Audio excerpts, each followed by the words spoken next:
We stayed at the Motel 6 of Iceland, and we had to because there were no good rooms. But it was the motel. Come on, admit it. It was the Motel 6. It was very minimalist. You're just a nice person, but I'm telling you, there wasn't a picture on the wall. There was no furniture other than that, and there was a bathroom that had no soap in it.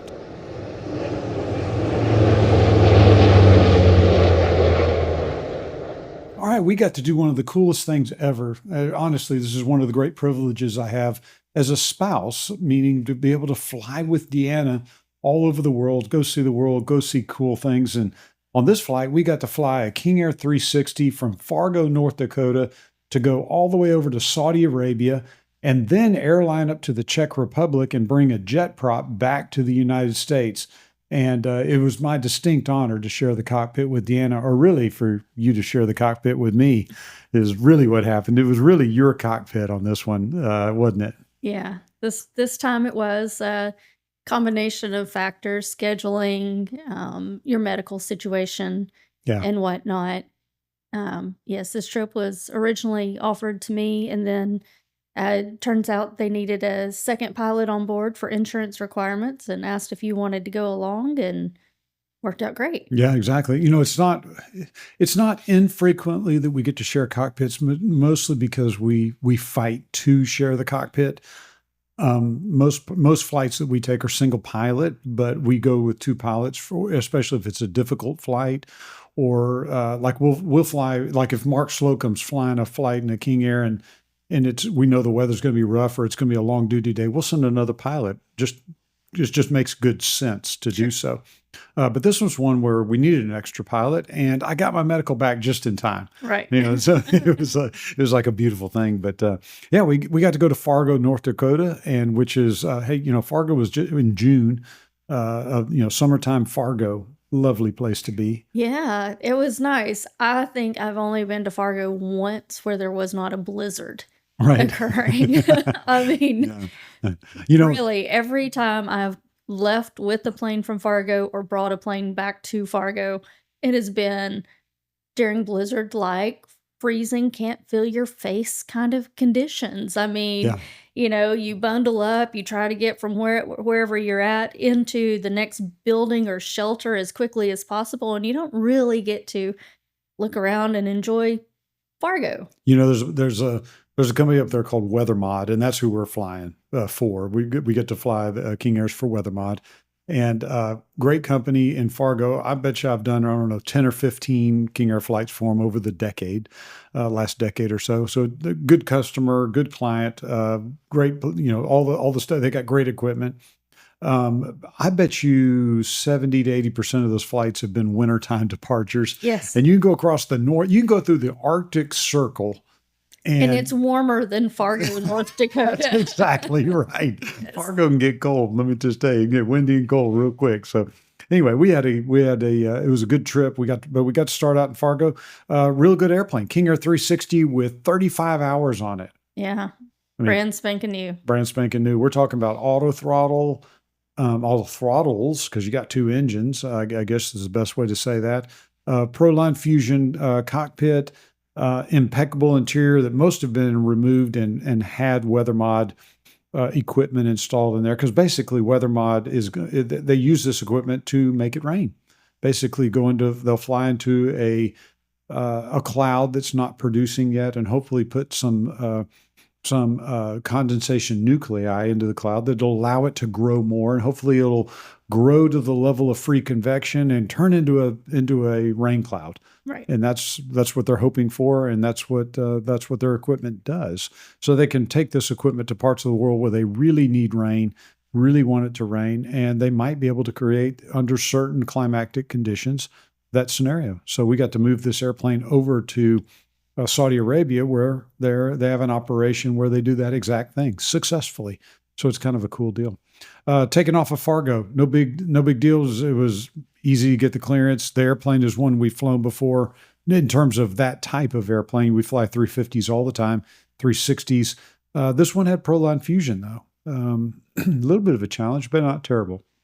Yeah, Proline Fusion, we don't have it installed in any of our aircraft that we regularly fly, and so it's It's always one of those, we see it basically one good trip a year, maybe two. Yeah. And so it's always a get in, find the things in your rhythm. And by the end of the first leg, you're good. But, when you get in at first, you're looking at it and it's completely different logic than Garmin or the older King Air FMSs. And so we fly it enough to know it, but not enough to be just whiz bang at it. You're by the time we got to Goose Bay, you were pretty good. By the time we got to Narsarsuaq, you were totally good. Yeah. As far as that's concerned, I mean, no problem. And I was not. I'm not as good as you at it, but you're so good at it that there's, in other words, by the time you were there, you were rocking and rolling, ready to go. I like to press buttons and figure it out. So I spend a lot of time just punching through the screens because our first leg was 5 hours. Right. Long way. Yeah. And so I had loads of time just to go through all the screens, all the menus, punch all the buttons, and just kind of refresh where everything's at. And then you feel a lot more comfortable. Yeah. And I should say as well, we had a 100-knot tailwind, maybe 110-knot tailwind. 130 at one point. Yeah, it was an incredible tailwind. And we needed every bit of that to make it all the way from Fargo to Goose Bay, Canada. Landed in Goose Bay, Canada. The only question we had was the fuel situation wasn't right. We ended up with a fuel indication issues where, and really you're getting to know, whenever you do a ferry flight, it's always a new airplane to you, meaning we never ferry the same airplanes.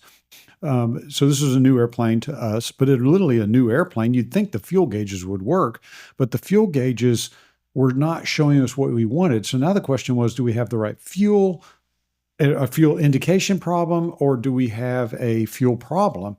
Turned out we had a fuel problem. We did. And an indication problem. Exactly. We didn't really know. And this is part of the deal is you got to get to know an airplane. In this case, we landed in Goose Bay with plenty of fuel. But less than we thought we would land with. Exactly. And when they refueled, we ended up that you have main tanks and aux tanks. And it turned out the aux tanks with both should have been dry. Yes. Ended up that one of them had 22 gallons in it that we couldn't get that fuel out. And so this left a little bit of a question for us. And so when we took off from Goose Bay, Canada, and our plan was to overfly Greenland, not land in Greenland, continue on to Iceland. And the question was, because this is another long flight, not without the big, gigantic tailwind. The tailwind that we had on the previous one. That's exactly, no big tailwind. Now the question is, can we make that kind of range? And the answer, both of us, we discussed this ad nauseum in the cockpit, which maybe it's not ad nauseum. It's a super important, critical thing. Well, we flew for 2 hours till we got to the last checkpoint where realistically we needed to make a decision, either to keep going or divert to Greenland. We have a thing in the military called bingo fuel, meaning that when you hit this fuel amount, you're making a decision. We're going back, we're going somewhere. This really wasn't bingo fuel in the sense of you hit bingo fuel. This is a bingo distance because between Goose Bay and Iceland, you got really effectively one choice, and that's Narsarsuaq. So you got to make a decision. Are you going all the way to Keflavik or are you going to Narsarsuaq? And we chose Narsarsuaq. Wasn't a real hard decision. It was a hard decision in the sense that we knew this was going to cost $1,500 in fees and associated stuff. Lose time. We were going to add to the trip fees. Yeah. So, and it is difficult to, when you're up, you're at cruise, everything's going along just fine, to make the choice to descend, 28,000 feet and divert to another airport and accrue those additional fees, but additional time. It takes time to, that's right, especially when you're talking to Oceanic, to get the clearance to, amend your route, to reprogram the FMS, to get down, refuel, get clearances, refile, get clearances back off. There's a lot involved. It's not a simple, let's just duck in and grab fuel. Right. It's effectively internationally, it's probably an hour minimum. Just because internationally it is more, there's more pain to getting all the steps done to get back up off the ground. Locally or in the USA at a familiar airport with a fuel truck standing by, you can probably do it in 30 minutes. But this is not going to be the case. This was going to cost us an hour. not only an hour, but and it was at the end of a day where Greenland would have otherwise been closed if they hadn't already they had stayed open late for one previous aircraft moving through the area.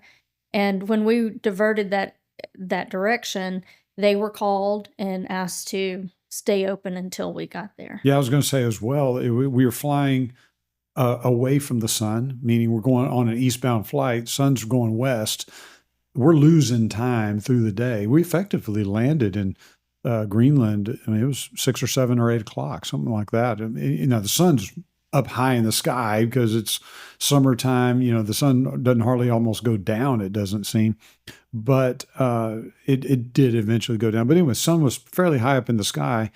But it's, we're on the ground at 7 o'clock in PM in Greenland getting fuel, and then had to launch. So we ended up landing in Keflavik, Iceland at 11 o'clock at night, right. Effectively. And I say nighttime because the sun was still up. Yeah, exactly. It wasn't up high. It wasn't up high, but it was up. So it was, but we got to go to Keflavik, long flight. And or long day, I should say. To start in Fargo, end up in Iceland. It's a long day, but we did have tailwinds. We did have good stuff. Probably ended up flying 9 hours before it's all over with of flying that day. No, probably more than that. 9.5. 9.5 or 10 hours of flying itself. Now there's 2 of us, and as we go, I will say you stayed in the front seat the entire time, which allowed me to do whatever I wanted to do during some of those boring times, and I'd jump in the back. And I'd write or read or do whatever. And so that, and I'd climb back up into the front during the important parts. I probably spent half the time in the front and half the time in the back on that flight. I'd say that's about right. Yeah, it's about right. Yeah. Back in the back's where all the food was. So. Right. We hope you can join us for M class on November 7th. It'll start at 9:30, end at 3 o'clock, and it should be some of the best aviation training. I'll be doing some training, Deanna will, and we'll have some of the best industry leaders there. If you fly in the day before, November 6th, we'll have cocktails with Casey from 5:30 to 7 with food, drinks, mingling. We should have a great time the evening before. Yeah, on November 6th and 7th, we hope you can join us for M class. Stayed the night in Iceland and really had one of the junkiest hotels we've been at. We stayed at the Motel 6 of Iceland, and we had to because there were no good rooms. But it was the motel. Come on, admit it. It was the Motel 6. Iceland was packed. We probably had the last hotel room available in town. I will say it was clean. It was very minimalist. There wasn't a lot of art or anything, but it was a clean room, clean bathroom. You're just a nice person, but I'm telling you, there wasn't a picture on the wall. There was 3 beds. There was no furniture other than that, and there was a bathroom that had no soap in it. So it was it was a Motel 6, but it was clean. It was clean. We're going to give them it's clean. And the breakfast sucked. And I'm not even going to tell people what hotel it was because I'm not going to throw anybody under the bus on this podcast, except to say it was a place to sleep, and we needed a place to sleep. It sufficed for what we wanted, but it wasn't like Iceland was the greatest experience that we've had in Iceland. Right. But we didn't have a lot of time to kill in Iceland either. We got in late. Typically our dispatchers would demand a solid 12 hours of rest, and we actually pushed back asking them to reduce that to 10 because there were 2 of us on board so that we could try to get back on track the next day and not lose quite as much time due to rest requirements, which is a privilege of Part 91. Right. And more importantly, we had 3 refuelings at this point: Goose Bay, Narsarsuaq, and now in Iceland. And we knew that every single time that tank, that aux tank, the AUX, auxiliary tank, had 22 gallons remaining in it. It would go down from 80 gallons down to 22, but it would stop pumping at the 22 gallons. It would, even though the gauge indicated it was empty. That's correct. So we had both a gauge problem and a pumping problem. They're probably related to a point. In other words, when the gauge was reading 0, it basically said maybe a fuel sensor calibration issue. Correct. Something. There's again, new airplane. New airplane doesn't mean everything works perfectly. New airplane just means it's new. And in a King Air, we picked it up with so few hours, even during its test flights and test trials. Probably not something they would have noticed because rarely do they need all the fuel like we need on those long 5-hour ferry legs. That's right. We're And pushing so range. We're trying to push range on every flight because pretty much every time you land, it's $1,000 to $2,000 to pay the fee to be able to go there. So minimal stops is ideal.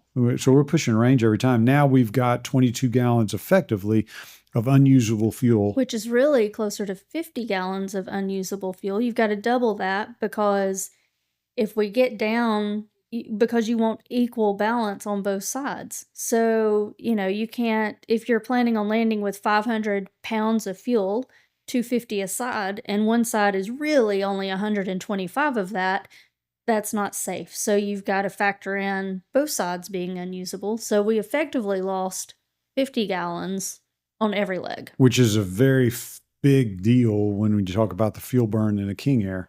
So pretty much we knew, okay, and we reported this to Shepherd Aero. In other words, Shepherd Aero, they knew, we gave them all our performance data because you'd like to say every King Air works exactly the same. It doesn't. They're all a little bit different. They're going to be just a little bit. So this, and I would say this was also maybe arguably a little bit of a slower airplane in the sense that we didn't always get exactly book numbers, especially at high density altitudes. Well, right. Yeah. And I think ISA Plus was just off the charts hot in some of our scenarios. But with it being modified with the special weather modification equipment and computers and research things that they had on board, we were heavy. We were heavy every leg. Yeah. And, let me break out one part that I think is interesting. When you basically the temperature normally under normal circumstances gets cold as you go up in altitude. A normal lapse rate is what we call it, is 2 degrees per 1,000 feet. So you can do what we call an ISA temperature. In other words, we'd say you're 10 degrees above ISA or 10 below ISA, and everything's done in Celsius. And so, but 2 degrees per 1,000 feet up to the tropopause. Now, the tropopause is where you go from the troposphere to the stratosphere. And the way it's denoted is that as you increase altitude, once you hit the tropopause, the temperature goes up. So what's interesting about that, when we got to have literally experience on this flight, because we were near the equator with... Not the equator. No, we were near the equator when we landed in Saudi Arabia. In other words, we weren't far from it there. But when we flew across Greenland, Iceland, we were much more near the poles, very near the Arctic Circle, not quite in it, but near it. And what's interesting is that the tropopause is high at the equator, usually high altitude, 50,000 feet, and it goes down near the poles. And so what was interesting about this flight is that even though our takeoffs, while we were going through Goose Bay, Narsarsuaq, Iceland, and Belfast, Ireland, we took off into relatively cool temperatures. In other words, basically ISA or a little below ISA, like a -5 is probably the lowest we saw, which means it was cool, which is great. And the engines perform good and it climbs up. But then you hit the tropopause and the temperature would go up. So we were over Iceland on our climb at a +20 ISA. 26. Plus 26. There you go. The point being, why? Because we hit the tropopause at a much lower altitude, probably 20,000 feet. We're continuing to climb as it's getting warmer, warmer, warmer. So by the time we got up there, it was super warm and very hot ISA, and the airplane pretty much just quit climbing. I mean, we were literally from 31 to 33,000 feet. We intended to go to 35. We never made it to 35 the entire flight. On no leg on this trip. And, and we know being that heavy, you probably have to level off at some point, and so we had found through trial and error, we could do 28 easy, 31 pretty well. But at 31, you had to stop there and burn off some fuel before you could really get up to 33. And we just could never get any further than that. That's right. 33 is where, and our performance was pathetic. I mean, we were doing 245 knots of true airspeed at 33,000 with an ISA of +27 at one point in time on this flight. Just hot as could possibly be. It just didn't make sense to be up there. Yeah. Meaning the King Air 360 just at that very high altitude. And this goes back to why the Black Hawk conversion is so good. I mean, a Black Hawk conversion makes a King Air 350 or a 360 completely different animal, goes faster, just, because it can operate in these high density altitudes. So interesting. For sure. I think that whole story about the tropopause and where it's at and when you cross it, because we never, in our latitude where we live in Texas, we never get above the tropopause. No. But this was kind of cool to experience it up there. I'm a weather nerd, so there you go. Hi, this is Mike Nichols with the Piper M-Class Owners and Pilots Association. I'm here in Oshkosh, Wisconsin at EAA AirVenture. One of the best parts about this week has been interacting with members of the PMOPA, talking about flying, best practices, and all things PA-46. If you're not a member of PMOPA, as a viewer of the Casey Aviation YouTube channel or a listener to the Malibu Guru podcast, we'd love for you to join us. We'll offer you 20% off your first year membership. Please join using the code Malibu Guru. The offer is good till September 15th. We hope you'll sign up on the PMOPA website at pmopa.com. Hope you'll join us, and we'll see you at our convention in Lake Geneva, Wisconsin, September 11th through 14th. Until then, enjoy all things PA-46. Landed in Belfast, Ireland. Got to go give a little shout out to the Global Trek people. Global Trek. I love Global Trek in Aldergrove, just south of Belfast there. They recognize us. We've been through enough times individually and together. They see us and they go looking for their orange chocolate cookies. Yeah. You know what's fun about it is that they knew we were coming, but right before that, there's been a lot of military with all the stuff that's going on in the Middle East with U.S. military. There's been a lot of airplanes going over to the Middle East, basically, and some of them stop in Aldergrove, and pretty much they raid the fridge is what happens. Yes. They steal all the good stuff. U.S. military, just for the record, I apologized on behalf of all Americans that do not choose to clear out their cabinets of boxes of snacks on their way through. Okay, but I will say, as a military guy, I mean, when you land somewhere, one of the great privileges of being a military pilot and flying in, being a crew chief, doing all that, is going to raid the fridge. I mean, they got a bunch of food, so I can just totally envision some C-130 with 30 dudes on board. Digging landing in the cabinets and taking boxes of cookies. But Not point, cool. But Not my cool. point I don't is, care. Global Trek's so good because they save some of the orange crackers for us. They These orange little cookies. Cookies. There you go. Mm-hmm. But they're just fantastic. And anyway, so we got those, and it was good. And anyway, we in a quick turn. They always treat us right. Global Trek's one of the best FBOs across the North Atlantic. Always do us a good job. In and out of there pretty quick, and on our way to... Yeah, we had a little bit of a delay, ground delay due to weather. Yep. Further down line in Europe. It was an airspace related delay. Bunch of storms over Austria, Germany, and they just couldn't push as many aircraft through there. So we got a little bit of a delay there. And then... And we were going through Austria and Germany on the way to Bosnia. Yes. I'm just going to tell you, I was very excited about this leg of the flight because I was stationed in Bosnia for almost a year. Back in the early 2000s, I was stationed in Bosnia.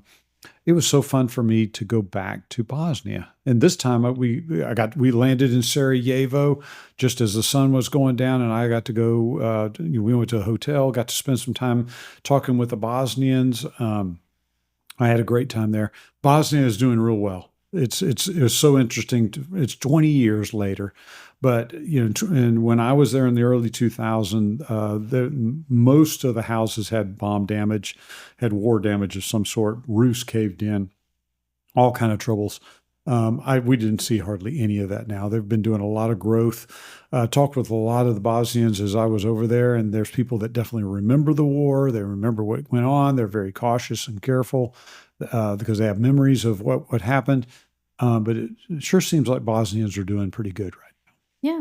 It's a great country. You say the sun was just going down, but the sun was down. There was no light to see the terrain in and out of Sarajevo. And it's a new country for me. I'd never been there, never flown in there. Normally along that route, we'd go on to Belgrade, Serbia.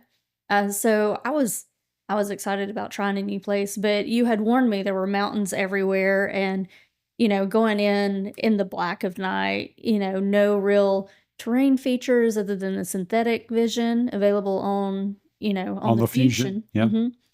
It makes you very cognizant of descents and making sure you're flying everything Yeah.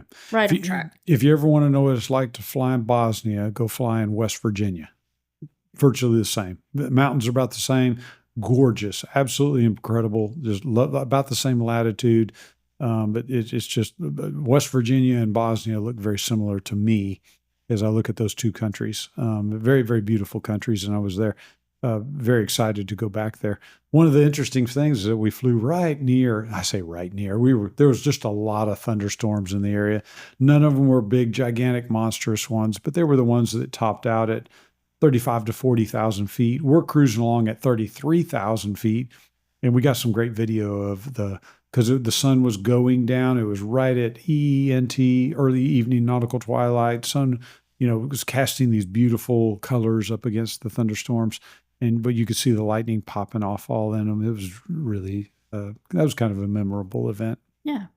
Next morning, we leave Sarajevo. We got another long flight. Another long flight. Another big long one to go all the way down to Hurghada, Egypt, over some absolutely incredibly beautiful part of the world. The islands on the Mediterranean region's just beautiful. Just that. Absolutely beautiful. You bet. But there's nothing like seeing the Mediterranean stop and the continent of Africa come. You can definitely tell the difference because it's literally sand right down to the ocean front. It's because you're hitting the Sahara Desert. You're flying into Egypt. We flew like right over Cairo, and it was interesting to see the Nile River, which is just this string of green going through a brown on either side. It was just absolute pure desert. Everything of any growth or any human development is on the green of the Nile. You know what I'm saying? Yeah. As it wanders through Egypt. Really pretty. I didn't get to see the pyramids, though. Did you? I've never seen the pyramids. One day we're going to go see the pyramids. That's like a thing. We're going to have to go see them, but we didn't see them. Next time we go over, we're going to see them for sure. Landed in Hurghada, Egypt, and we had plenty of fuel. Say plenty. By this time, we knew we still had our 22 gallons that we knew we didn't have. But by this time, we landed there. Big, huge runway, lots of taxiing. And you end up going to a spot where they don't let you go to the bathroom. Right. Well, here's the deal. When you land in Egypt, you don't get to go to the potty. Right. There's no potty. They're not going to let you go to the potty. Or if they do let you go to the potty, you're going to go through security twice to get there, stamp the passport, do everything. It's one of the places in the world where people wonder how you do it. And the answer is, you better do it in the airplane because you're not going to do it on the ground of Hurghada, Egypt. Right. You're not going to the bathroom. So we took off from there and flew into the nighttime. Saudi Arabia. Give me your opinion from 33,000 feet of Saudi Arabia. Yeah. Saudi doesn't change. It just doesn't change.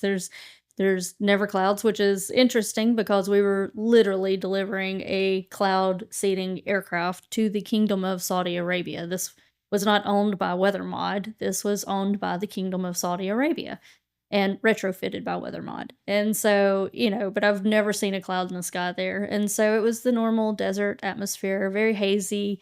You could sandy, dusty, sort of a sandy, dusty. Mm-hmm. Sort of a look to it. To me, I'm always thrown back to biblical stories and biblical times flying over the Red Sea, sort of wondering, okay, where did the crossing of the Red Sea actually occur? But to be at that altitude and be right there, Hurghada's right on the Red Sea, where there's supposedly good scuba diving, which I'm kind of interested in. And but flying over, climbing up over the Red Sea, the mind tends to not wander, but my mind tends to go to other stories. And where did it happen? And how would somebody live here? And what's the scuba diving like? And as you're climbing up over the Red Sea, there's a lot of history that goes with that part of the world. And to me, it's kind of fun. For me, flying over Saudi Arabia is just barren. When you hit the western coast of Saudi Arabia, it's not full of people and towns. It's a very barren coast on the western Saudi Arabia going on the Red Sea, and it's barren for 500 miles. There's just very, very little to see. It's a black it's a black hole when you're at 33,000 feet in that part of the world. We ended up going into Dammam, Dammam, Dammam, Saudi Arabia. This is a very happening part of the world as far as construction, and they have a high standard of living over there. Sure. Great town. Been there twice now. And, most of the time, some random waypoint in the middle of Saudi Arabia is sometimes a fuel or tech stop. Rarely do we stop in Saudi and overnight, but we've been into Dammam twice, and it's been a great experience. A wonderful facility. The airport is two big, gigantic, long runways. They make you go through security to get really effectively twice. You got to do it to get in and to get out of the main terminal. Main terminal's huge and big and lovely. Wonderful, wonderful facilities. And then we drove into town to go to the hotel room.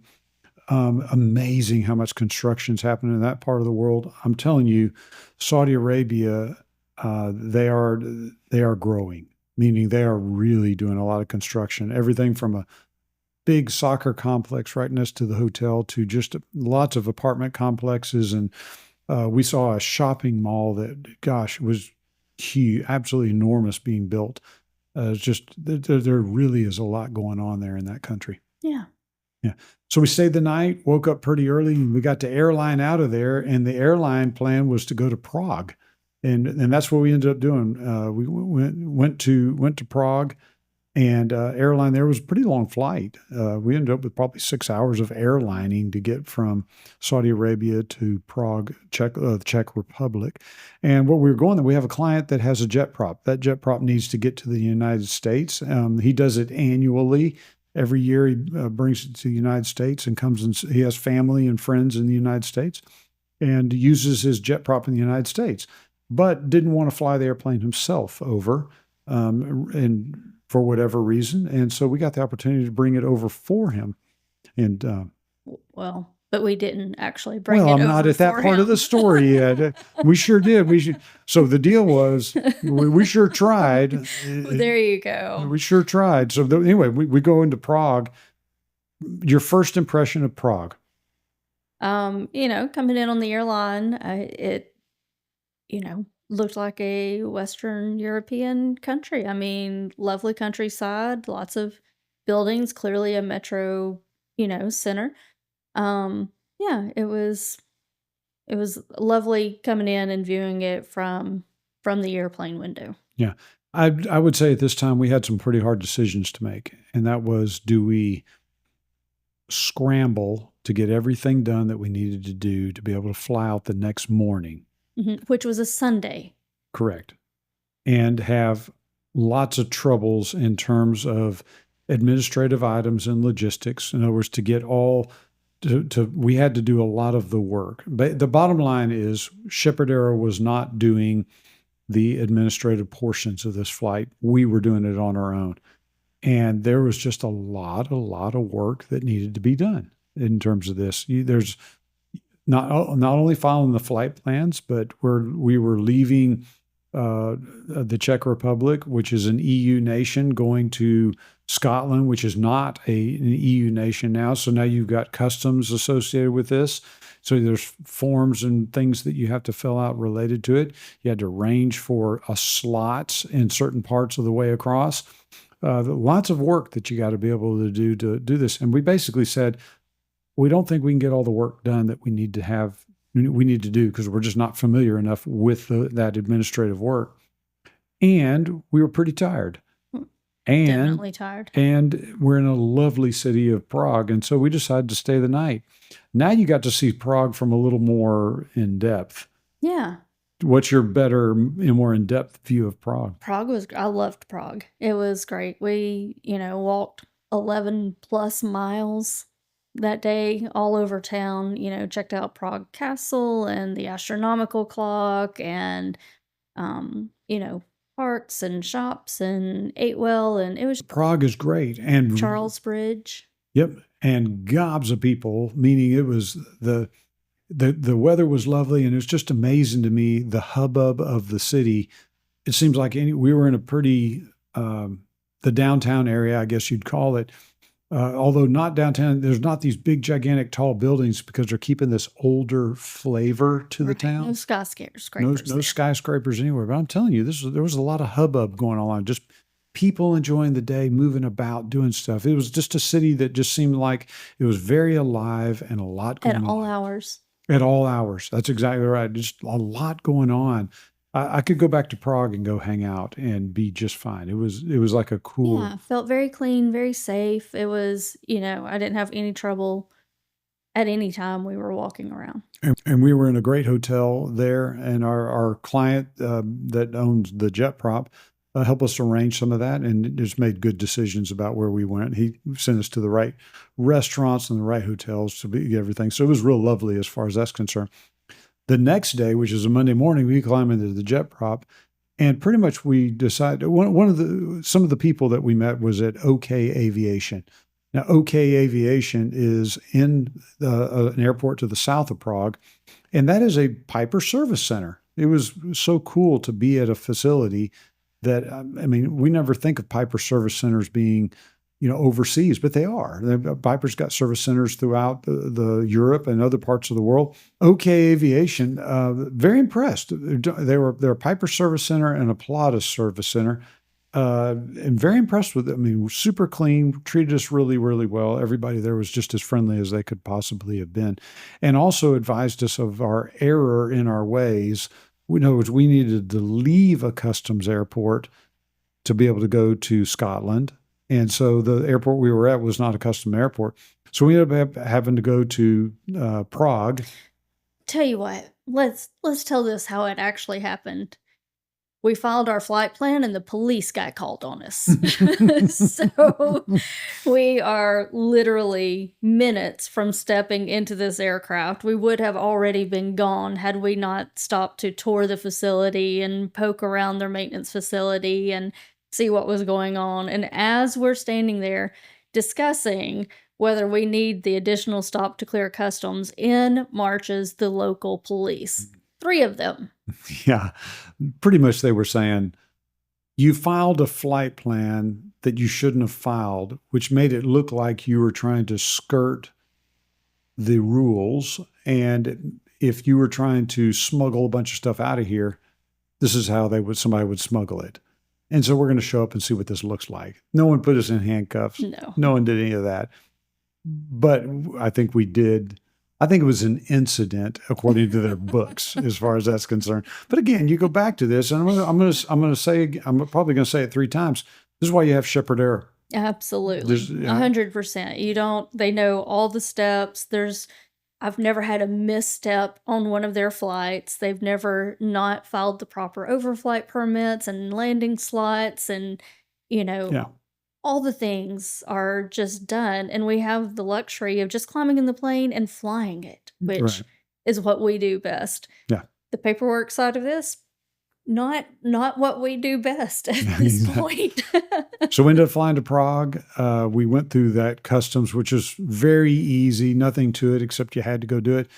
And then when we took off from Prague to go to Wick, Scotland, pretty much the engine didn't develop full power. Right. And you had mentioned that prior to takeoff that you wanted to watch it because it didn't develop what you thought it should have developed on the takeoff from our origination point. And, to be honest, at the time, I was heads down because Prague was only an 8-minute flight away. So I was heads down already looking at charts and routing and trying to figure out how we were going to. Another thing we don't do is go fly VFR through Europe. So that was a whole new experience. We always file IFR, even on those short legs. And we decided to do this on VFR. Well, that's different charts, different routing, different frequencies, different. So I was heads down, so I didn't see that until you mentioned it. But then, so on our takeoff roll in Prague, we were both watching, and you were temp limited on the takeoff roll, which is highly unusual. Even though it's a -21, it's a -21 engine JetPROP. But still, this engine was not developing the torque that it should have. we brought it right up to the ITT, the limit, which the 680 is where we brought it up to, and I'm not at the torque that I think it should be. Now, of course, I don't have the performance charts laying out in front of me. It's just like, that doesn't look right. And so the bottom line is that we're now up in the air. We're climbing away. It produced about 900 torque, and should have been, and we were at 21 degrees Celsius. So this should have been easily able to hit the limit. It had gotten just over 1,000 at 1,050, but as we were shoving air into it, right? But we were expecting 1,200 to 1,300 pounds of torque. Easily. It should never have been temp limited down low. We should have been torque limited. And we basically had a big decision to make at this point.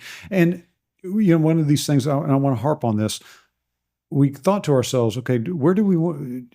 There's only really two things that this could be. Well, probably there's some others, but the two things that are most probable are there's an internal problem with the inside of the engine, meaning that you have a FOD damage or something of this nature. The other one is called the bleed off valve, the BOV. And the bleed off valve basically opens at low power settings so that the engine can breathe, because the compressor works so good in these PT6s that we basically bleed air off the engine. And then as you advance the power lever and the engine begins to spool up, it closes. Now, if it doesn't close, you end up with all this air that's going to escape, and you're never going to hit the right torques.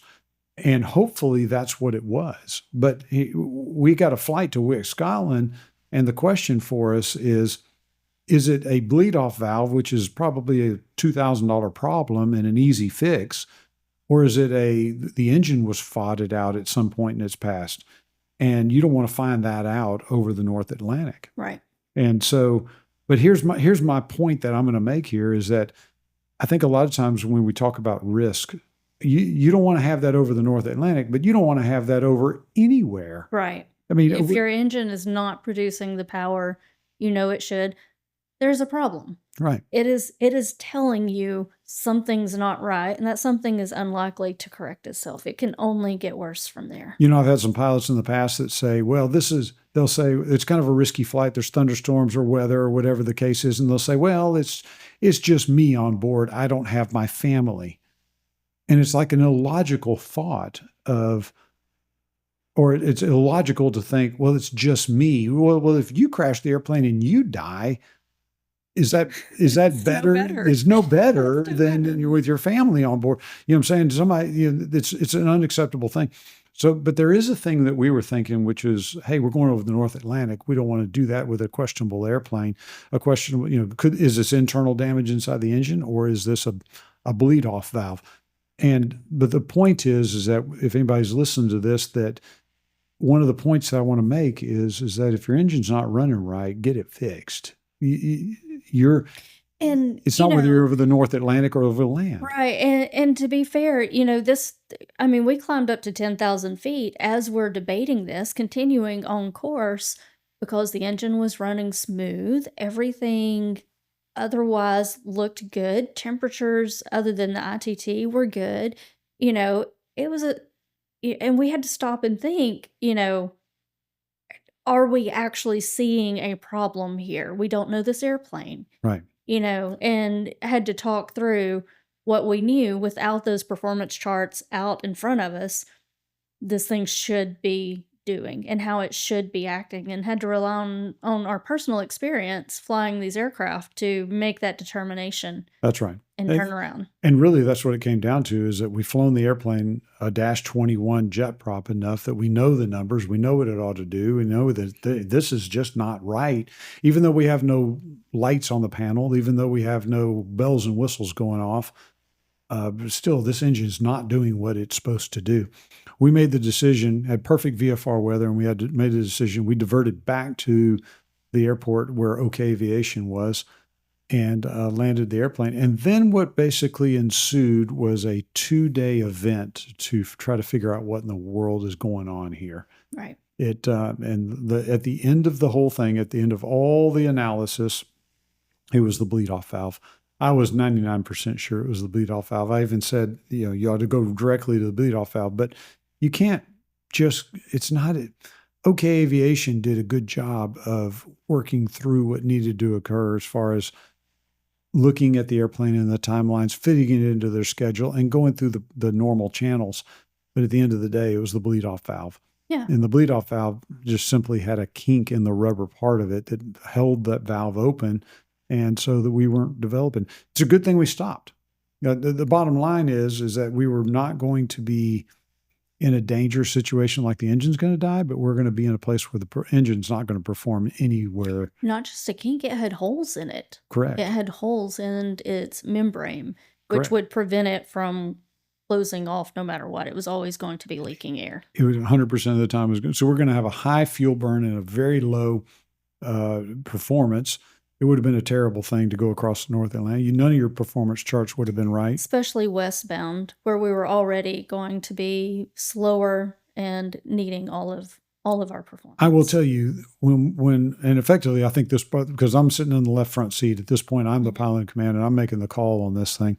We're discussing this, and I'm using your resources of your knowledge and experience and everything right there as well. But I think I made the call. But there's a gut thing inside you that's like, man, I hope I'm making the right call here. I hope I'm doing this right, because the downstream problems of this are huge, because you're going to be delayed days and time and money, and all this is just mounting up. Hotel bills and Uber rides and all the call out by the police. Another call out by the we literally got another call out. We got a picture with the police because they came back out to see us to say, well, what's going on here? We cleared customs. We said we were leaving the EU, and we turned around and went right back. Exactly. We had an uncontrolled non-customs field. Exactly. Yeah. So, but we did that. Here's the point. Even though the downstream problems are there, if your engine's not working right, don't fly. Get on the ground. Go figure it out. And even though it was the bleed off valve, which is effectively the $2,000 problem, not the $200,000 problem, it was the right answer just to not fly that flight.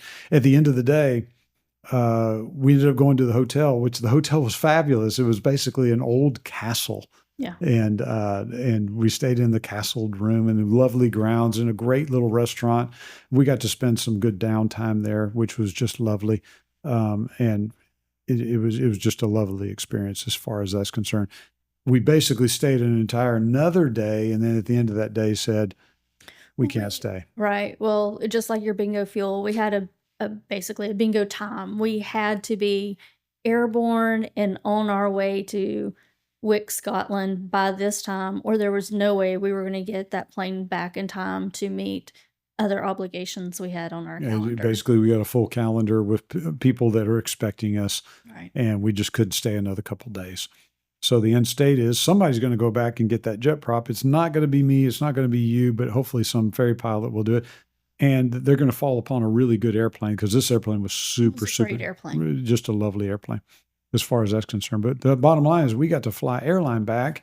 And fortunately, we've got enough airline miles. We were able to upgrade and get into the good seats in business class, and business class with, in the big airplanes, not a bad ride. No, not a bad ride at all. Yeah. And you were extra appreciative because we'd squished you into a basic economy seat on the first leg from Prague to London. Yeah.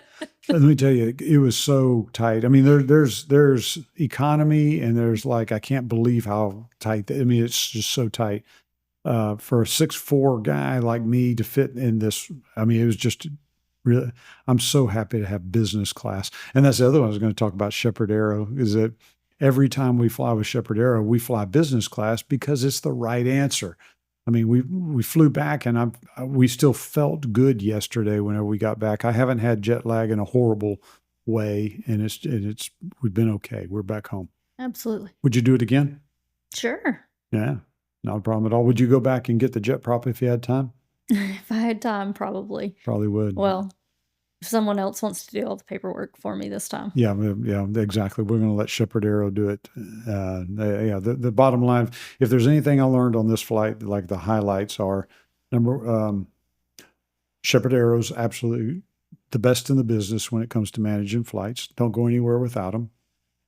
Manage your fuel. Watch that. Make sure you know what that fuel's doing as far as that's concerned. Right, and not just trusting the gauges, but verifying as they're refueling you. If you're not standing there watching them refuel you, our overall fuel intake back on the King Air between both engines was exactly the same. But what we weren't getting to see is, or what we wouldn't have seen if we hadn't been monitoring it, is that there wasn't as much going into the right aux, and there was a lot more going into the right main than the left main because of that, because of the uneven fuel burns. And the refueling told us that story. Right. So it was not just watching it from a safety perspective, but watch the refueling just so you know how much is going in your tanks. That's a critical aspect of the whole thing. And then if I had to say the last one, a couple more, Prague sure is nice. It was lovely there. And business class beats economy all day long. Of course. Well, hopefully we'll get another flight soon where both of us get to share the same cockpit. I think we'll both have some flights where we'll not be together in the cockpit coming up. You'll have some, I'll have some. We'll give a report to people whenever it comes out. We love doing ferry flights. That we think it's a lot of fun, and it's just something that we kind of think of it as an adventure, something that we get to do and we get to do together, and we think it's good. Deanna, thanks for joining me, or thanks for letting me join you on this flight to Saudi Arabia and then almost back from the Czech Republic. Good company. There you go.